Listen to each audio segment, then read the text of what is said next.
Julião, e o falecimento desse rapaz aí? Qual deles? Muda a foto do lado, Mauricião. Esse aqui, ó. Ah, tá. Você conhece a história dele? Então, John Meadows é uma das minhas principais referências quando você fala de treinamento. O cara é treinador. Ele é um treinador exímio. Julião. Ele é dotado de um domínio para... Ele cria exercícios. Então, ele tem exercícios que ele criou. Caramba. Ele tem uma remada que chama Middle Rows, que é ele que padronizou. E eu vi alguns treinos dele, para você ter uma ideia, no final da série ele usava ainda um estímulo elétrico para promoção de hipertrofia. Ele fazia uma remada num banco apoiado, no final da remada vinha com 2 eletrodos e choque nas costas dele, na onde ele treinou. A última vez que eu fui na Meca, eu não lembro quem era. Eu vou lembrar. Um atleta também conhecido, que já competiu no Olímpia, estava fazendo isso. Ele ficou com a máquina lá do lado, um trambolhão assim, com os eletrodos, tudo. A última série, quando ele fazia a última série, aí vinha um cara lá com um negócio, cara meio com cara de firma, sabe? Assim, isso, tipo, testando alguma coisa assim, fazendo nele. Exato. Aí eu olhei e falei assim... Mas parecia, era claro que pelos eletrodos eram estímulos elétricos. O que eu fico com medo, Renato, é o que está acontecendo hoje em dia, né? Então, cada vez mais está se comprovando o maior mal do fisiculturista, usuário de esteroide, a morte por infarto fulminante. Então, o John Meadows, ele é um cara que ele já é um reincidente. Ele teve um infarto esse ano, no começo do ano. Teve, né? Conseguiu se safar. Arnold já teve, eu acho que 1 ou 2 já, né? Arnold já tem ponte de safena, já tem uma cirurgia cardíaca. E aí a gente teve a morte dessa semana também, né? Eu acho que a cirurgia do Arnold, na realidade, foi uma troca de válvula. Mas é cardíaco. Mas parece que isso não é... É foda, né? Ele divulgou que é uma doença dele...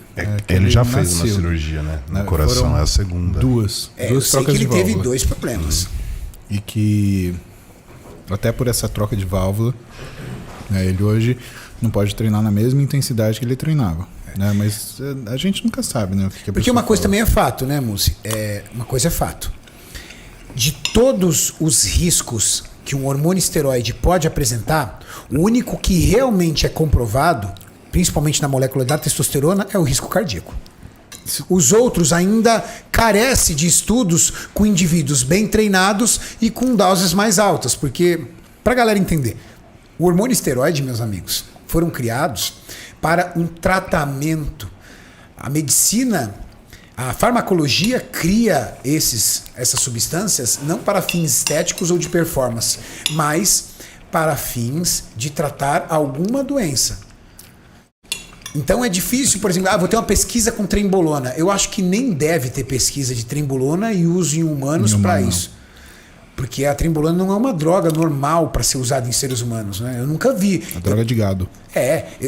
Eu não sei, tá? Mas eu desconheço se algum dia houve medicamento ético dentro de farmácia como princípio ativo trembolona. Não, nunca. Sempre foi droga veterinária. Então, né?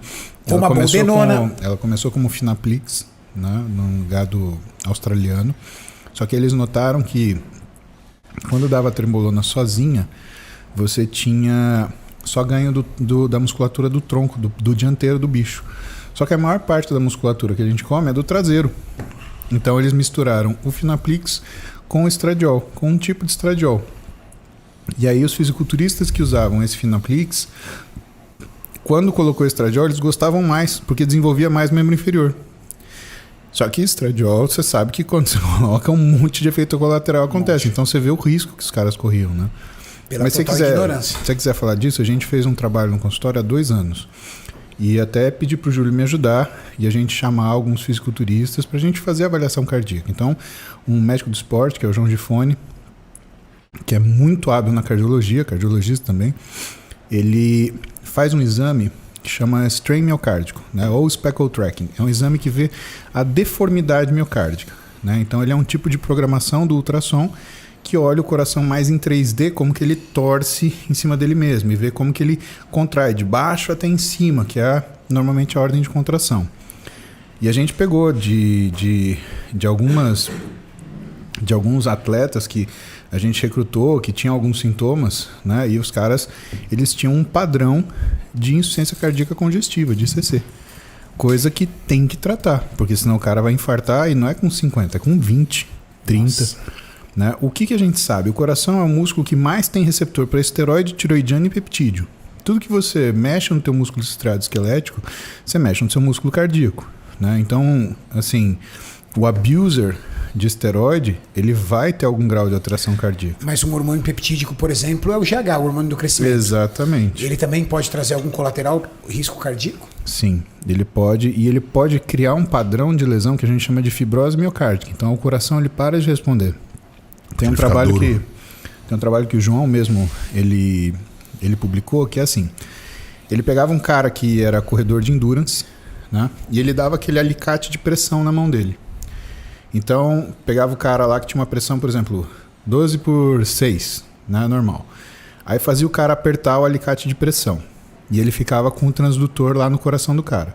E ele via que aumentava o que chama de curva pressórica, o trabalho miocárdico. Então, esse cara fazia uma pressão só de apertar a mão aqui, né, que subia para 16, 17/8, mostrando o quê?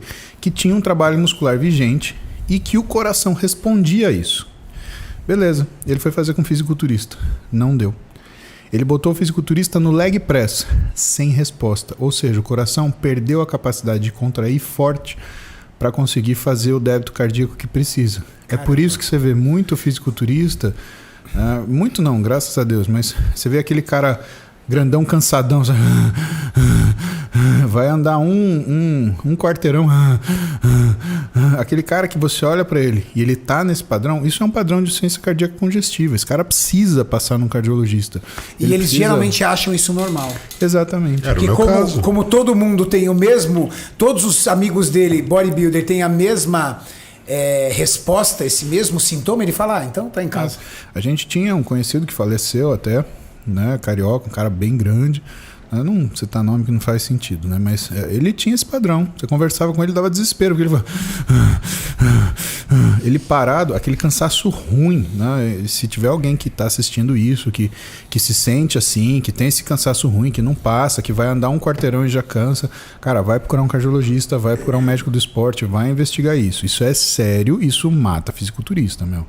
Infelizmente, isso existe. Não dá pra gente dourar a pílula e falar assim, não, é normal. Não, não é, cara. Isso daí é ruim, é mau sinal, cara. O risco cardíaco para esteroide, principalmente, isso é científico. E aí o que eu posso afirmar para vocês é que isso é um problema congênito na categoria Open.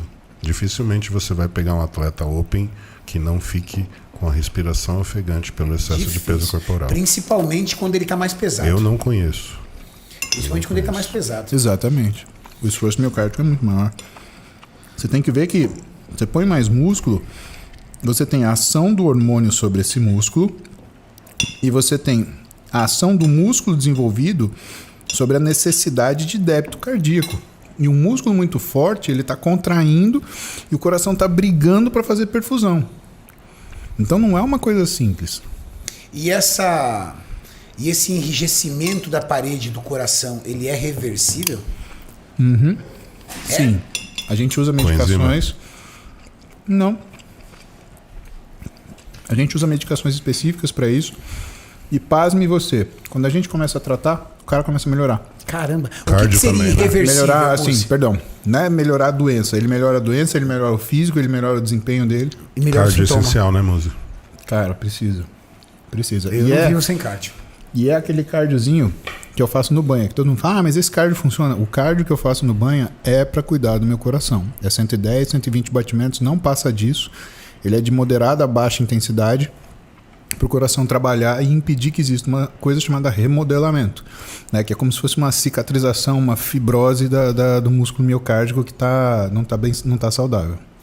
E existe alguma doença cardíaca provocada pelo esteroide que, dependendo do nível, ela se torna irreversível? Você tem hipertrofia de septo, né? Hipertrofia miocárdica, né? Quando você tem uma hipertrofia muito grande, o que acaba acontecendo é que a irrigação do coração não é suficiente. Então você tem que pensar o seguinte: a artéria coronária e suas tributárias, você tem que pensar que tem uma espessura aquela parede do coração. Maurício, coloca uma foto aí do coração só pra galera compreender que isso é bem legal, cara. E ajuda o Muzi na didática.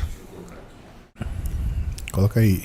N-E-T-T-E-R E-R espaço H-E-R-T.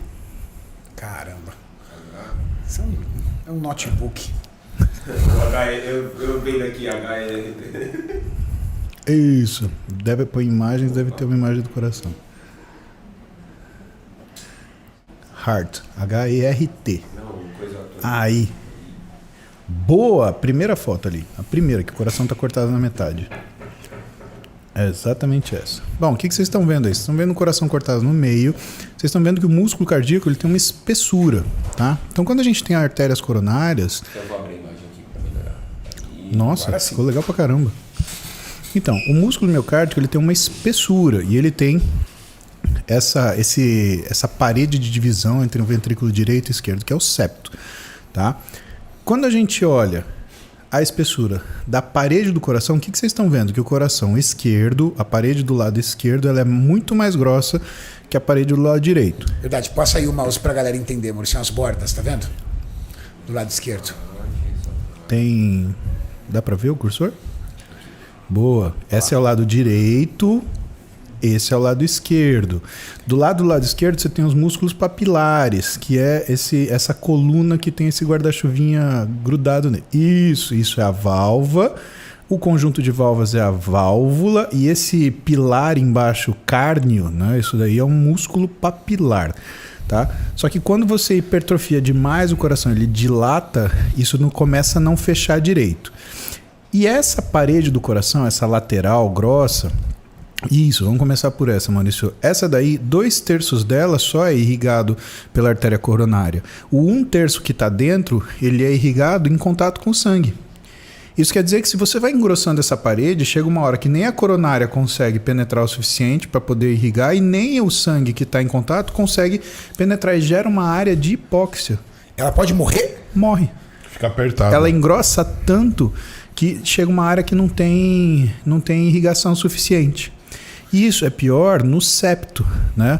Esse septo interventricular, que é a parede que fica no meio, isso, Maurício, essa daí é praticamente dependendo só de irrigação por contato. Então, quando ela começa a chegar 9 milímetros, 10 milímetros, aí a coisa começa a ficar perigosa. Não dá permeabilidade, né? Exatamente. E aí você faz um infarto por pouca irrigação. Meu Deus. E qual é o maior problema? Lembra que eu falo, doença de velho em velho, tudo bem. Doença de jovem em jovem, tudo bem. Agora, doença de velho em jovem em velho é coisa ruim. Né? O que é pior? É um jovem infartando ou um velho infartando? O jovem. O velhinho infarta e aí ele fica na cama, ele recupera no hospital. Por quê? Porque como ele teve estímulos de hipóxia ao longo da vida, ele fez uma circulação colateral, ou seja, vasos desenvolveram para irrigar melhor aquele músculo cardíaco. Porque foi um processo lento, né? Exatamente. Não foi rápido essa doença. O jovem não tem isso. E o corpo vai lutando contra isso de alguma forma, né? E o jovem não tem isso. Então, quando o jovem infarta, ele infarta para acabar. Por isso que é tão grave. O cara que é jovem infartar, se ele sair disso, cara, é caso de escrever. Porque... E você falou tudo, sabe por quê? Os poucos amigos ou as poucas pessoas que conhecemos abaixo dos 30 anos que infartaram é fulminante. Não voltaram. Não volta. Agora, quantas... Meu pai mesmo, acho que teve uns 3 infartos. Eu tô voando alto.